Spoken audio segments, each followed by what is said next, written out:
the one who had to clean it all up. You don't have to yell. What did I do? God, the smell! I can't get it out of the microwave.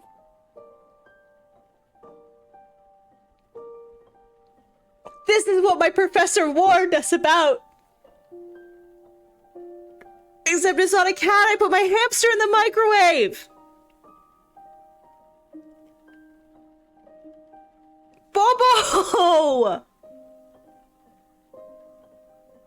My criminology professor used to talk about people putting cats in microwaves. I know. I'm sorry. Oh? You're sorry? Well, I'm sure Bobo feels much better now about her brain splattered everywhere. What do you want me to do? Just fucking do something. For once. Passive father. Overwhelmed mother. I'll get rid of the microwave.